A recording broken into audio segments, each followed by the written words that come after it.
You've probably seen a child win a goldfish at a fair. Watch them carry it home in a plastic bag. Watch the fish circle the bag for 3 hours in the back of the car. Watch it get put in a bowl on the kitchen counter. Watch it die within a week. Nobody thought much of it. Happens all the time. That fish had 1,000 years of history in that bag. In the year 960, in the court of the Song dynasty, there was a rule so strict that breaking it could cost you your life. You were not allowed to own a yellow goldfish. Not because they were rare, not because they were dangerous, because yellow was the color of the emperor, and a yellow fish in your pond was a political statement, whether you intended it or not. Not in a pet store, not at a carnival, in a dynasty where owning the wrong color fish was a capital offense. And what happened to it over the next 1,000 years is one of the stranger arcs in the history of any animal that has ever lived alongside humans. Sometime during the Jin dynasty, around 300 AD, the farmers of eastern China noticed something odd in their fish ponds. The carp they raised for food were gray and silver, but occasionally, a mutation would produce a fish with red or orange scales. The farmers didn't know anything about genetics. They just knew those fish were interesting to look at. They kept them. That decision, keeping the colorful ones, breeding them together, is where the goldfish begins. Not as a pet, not as a symbol, just as a curiosity that someone found too interesting to eat. By the Tang dynasty, 300 years later, colored carp were being kept in ornamental garden ponds across China. The wealthy collected them. The imperial court coveted them. The fish had traveled from the food pond to the decorative pool, from something you eat to something you display. The same fish. A completely different relationship. And then the Song dynasty made it official. Yellow goldfish gold, the color of the emperor, were declared royal property. Commoners were forbidden to own them. Those caught with yellow fish faced serious punishment. So ordinary people bred orange fish instead. Called them goldfish anyway, close enough to gold to be beautiful, far enough from yellow to be safe. This is the first major transformation.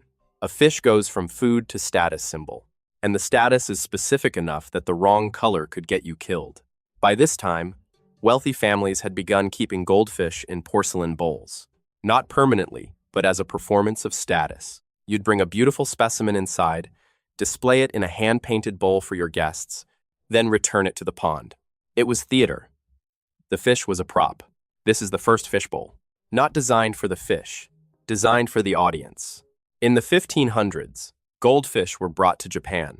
Japanese breeders spent the next 2 centuries developing entirely new varieties. More elaborate fine, more extreme body shapes, more colors.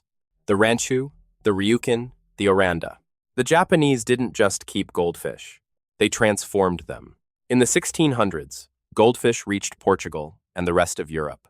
In Portugal, it became customary for a husband to give his wife a goldfish on their first anniversary, a symbol of prosperity and luck for the year ahead. In Europe, they were luxury items, kept by the wealthy, traded for significant sums. A fish that had started as a genetic accident in a Chinese food pond was now a continent-spanning luxury object worth real money. And then it got to America, and America did what America does. In 1878, the United States Commission on Fisheries received a shipment of goldfish from Japan. They began breeding them. Within a few years, the commission was distributing goldfish for free, thousands of them to residents of Washington, D.C., Virginia, and Maryland. Members of Congress were handing out goldfish to constituents. The United States government was giving away fish. By the 1880s, commercial goldfish farms had been established in Maryland. By the early 1900s, one single farm in Frederick County was shipping 1 million fish per year. One farm, 1 million fish per year. Here's what 1 million fish per year does to the price of a fish. It collapses it. By the 1950s and 1960s, goldfish were so numerous, so cheap, so easy to produce, that they had become prizes at county fairs. You tossed a ping-pong ball into a bowl. If it landed right, you went home with a fish in a plastic bag.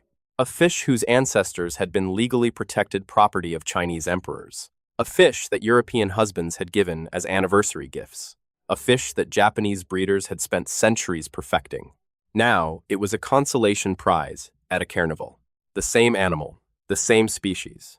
1,000 years of breeding, 1,000 years of cultural elevation.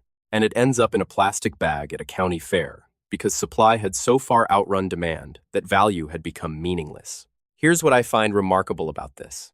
The goldfish didn't change. It's the same fish in the Song Dynasty court and in the county fair bag. What changed was everything around it: the supply chains, the breeding operations, the cultural context, the economics.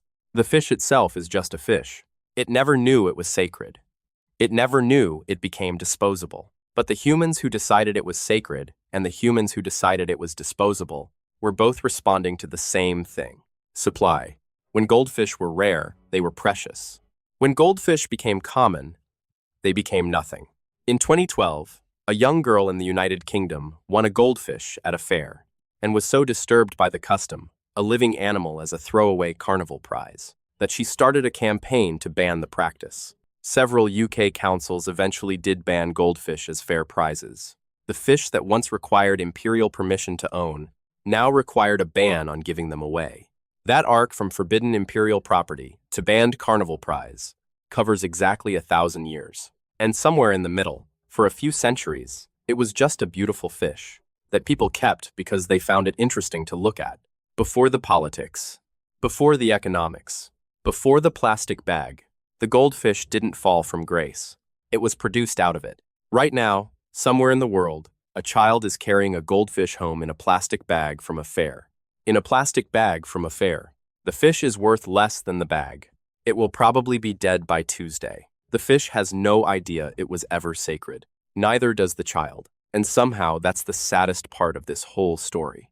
Next week, on How Pets Happened, your cat doesn't actually enjoy catnip the way you think it does. What's actually happening is stranger and a little more unsettling. That story is next week.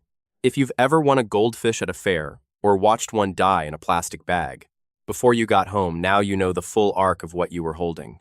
Subscribe. New story every week. See you next time.